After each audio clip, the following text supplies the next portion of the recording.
Hi guys, Jun Yambao here. Today napadaan tayo dito sa The Belcourt Santa Rosa para i-tour kayo dito sa soon for rent natin dito sa The Belcourt Santa Rosa. As of now, ongoing yung mga development ng unit para paglipat nila, safe and secured po sila. So tara, pakita ko po sa inyo. So ito po siya. So today guys, ito, ang available po natin is this unit and the other one is ayun po. So, pasukin lang po natin yung isa. So, ngayon, ongoing development siya. So, dito may gate na. And dito, lalagyan din po ng gate. So, dalawa po yung unit na available natin. Okay? So, pasok lang po tayo sa isa. Pero, yun nga guys, medyo marumi pa and yung mga ibang materials and equipment is nasa loob po. So, at least, makita nyo na po siya. So, dito, ayan, kinongkrete na ng ating client na naka-pebbles siya. Then, secured na rin yung sasakyan po nila kasi meron na siyang roof. Then, meron na rin mga walls. Ayan. Ayan po.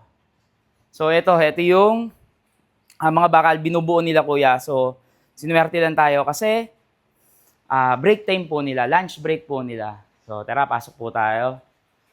So, medyo madumi lang po siya kasi nga, hindi pa finish or di pa tapos. Pero, matapos po and kung kayo po yung magre-rent, ma-turnover po, is malinis na siya. So, on this area, ito po yung ating magiging living area. Then dito is, ito po yung ating magiging dining area.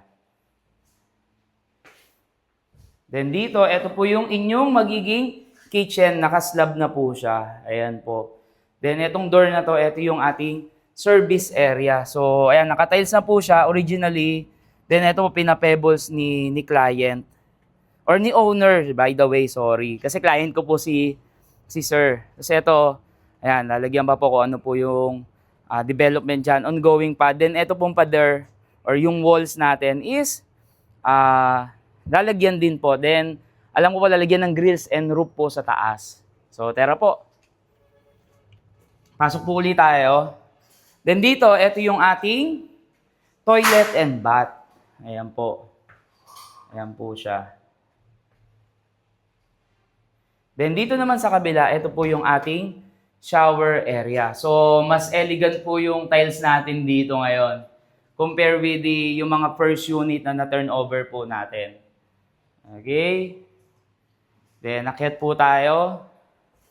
So, dito sa taas, yan, sa stairs po is naka-wood planks tayo na naka-varnish.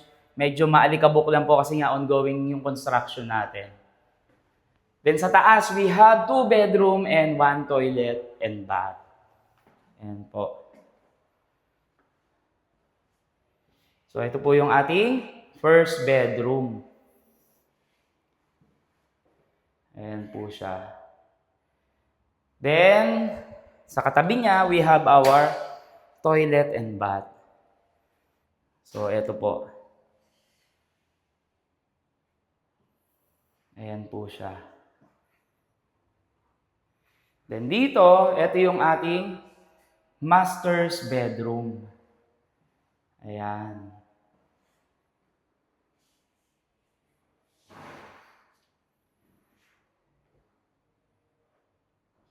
If you're interested dito na for rent, pwede niyo po akong i-message today para makapag-send po ako sa inyo ng details po. So, details and although ongoing pa siya, at least ma-prioritize po namin kayo para sa viewing po and kung sakali naman magustuhan nyo na yung location, napaka-accessible kasi niya kasi nearby lang niya yung SLEX, yung Walter Mart, and even hospital, ang lapit lang po.